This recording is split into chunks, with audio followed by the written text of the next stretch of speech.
If you want to learn how to make these delicious gluten-free double chocolate chip lactation cookies, then this video is for you.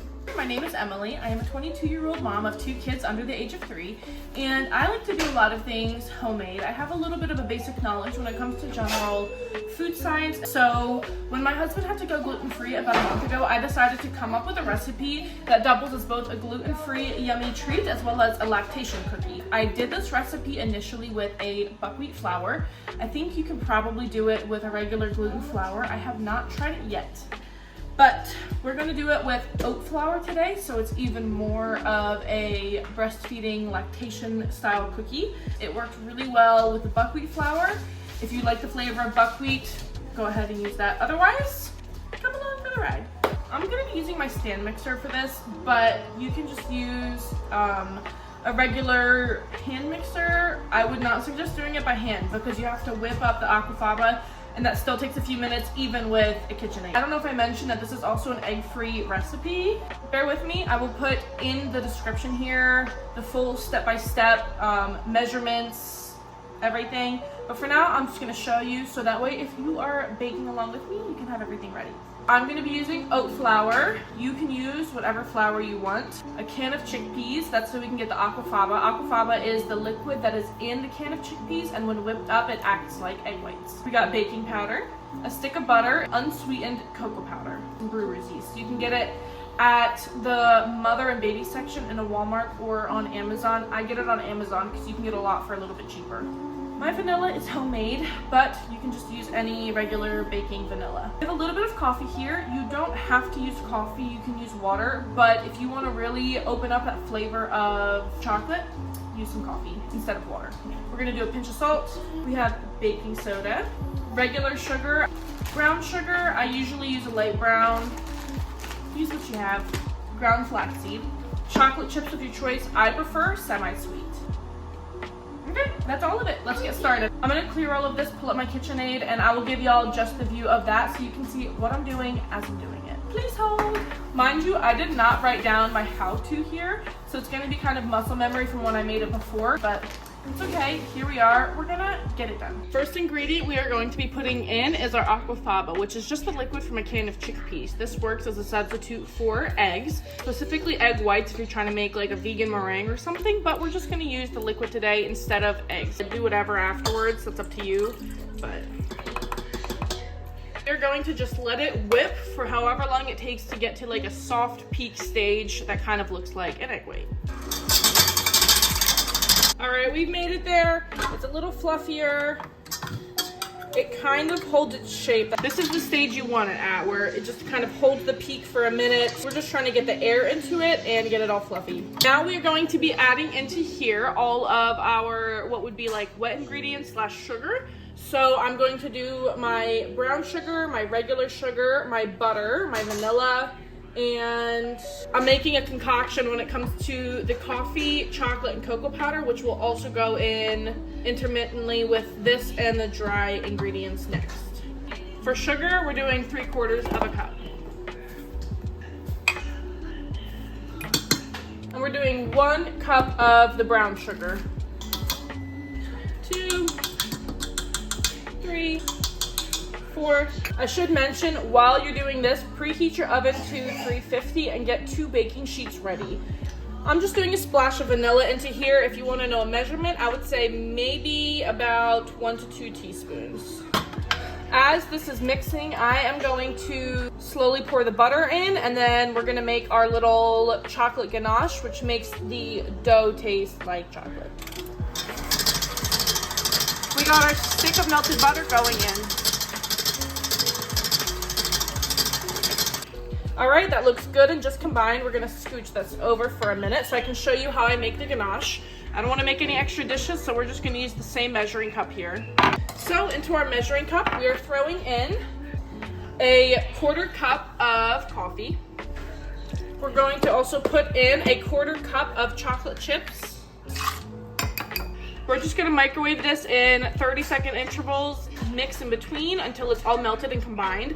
Once it's all combined, we're going to be putting in 1/4 cup of cocoa powder. It's melted and combined. We're gonna throw in a 1/4 cup of our unsweetened cocoa powder, and we're gonna let it bloom in there for like the next 5 minutes while we combine our dry ingredients. You can do this with black cocoa as well. When I used black cocoa, it ended up kind of tasting like Oreos. So that was really nice, but you can use regular cocoa. That's what I'm doing today. We're mixing it till it's combined. We're gonna let it sit for like 5 minutes just to bloom that cocoa powder, so that way it is not chalky when you mix up the cookies. Setting this to the side for 5 minutes. This is going to be our dry ingredients. We are going to be putting this in intervals between this and our chocolate concoction. First ingredient going in is 2 cups of a gluten-free flour.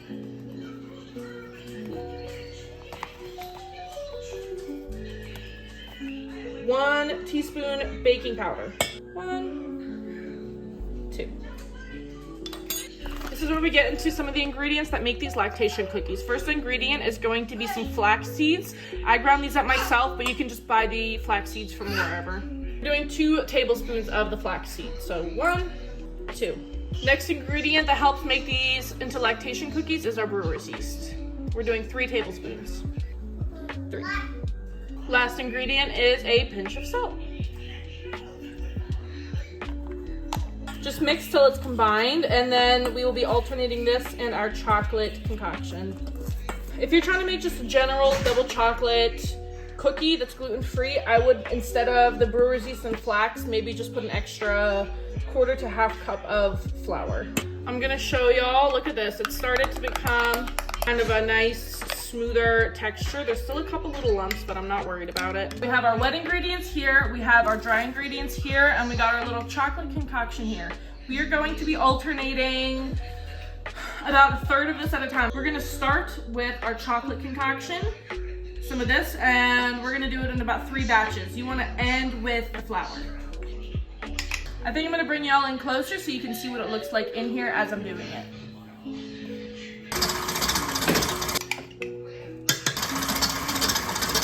More dry ingredients. Save a little bit for the last mix.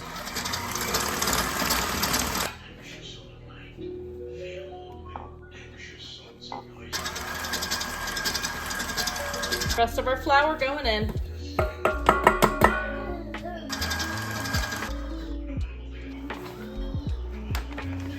I ended up using this whole little bag of oat flour, which is just a 16-ounce bag. I failed to read the back of it to start, where it says use 1/4 and 1 3/4 cup of oat flour for what would generally be an all-purpose flour. So, okay, that is correct. Where it will just slowly fall off the spoon. Good to go. We got 1 cup worth of chocolate chips. I measured out into this cup. I'm gonna dump them, fold them in, and then we can start baking. If you're impatient and you want to be able to cook these right away, you can totally do that. They will turn out just fine. However, I would not do it if you don't have one of these style cookie scoops.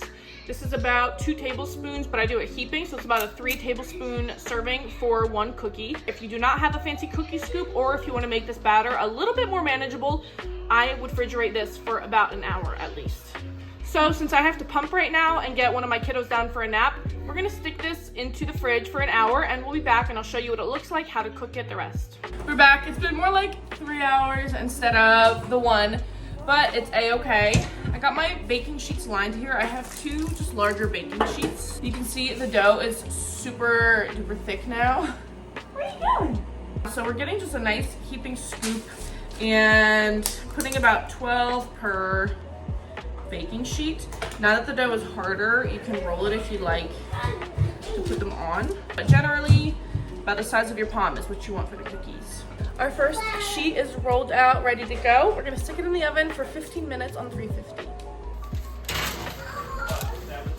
Who doesn't love a really good and satisfying time lapse? Here you go. First batch is done. Let me show you what they're looking like.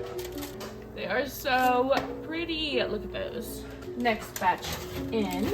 If you are not a household like me where 24 cookies will not last a week, then definitely freeze the rest of your dough. The way that I would do that is portion it all out like this onto a piece of parchment on a plate, stick it in the freezer overnight, and then move it into a freezer bag. I'm gonna go stick it in the freezer. We're letting these cool for about 5 minutes before we transfer them onto a cooling rack, and we can do our taste test then. It is such a fluffy, cakey cookie. They turned out really good. Ooh, girl, look at that cookie. Just editing this, it's making my mouth water. That's so funny. All right, taste test time.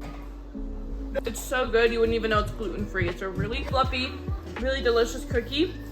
Babe, would you like to come and taste test a cookie? Mr. Gluten-free himself. Would you like to try, Spaz? Wow. So chocolatey. Does it taste gluten-free? Mm-mm.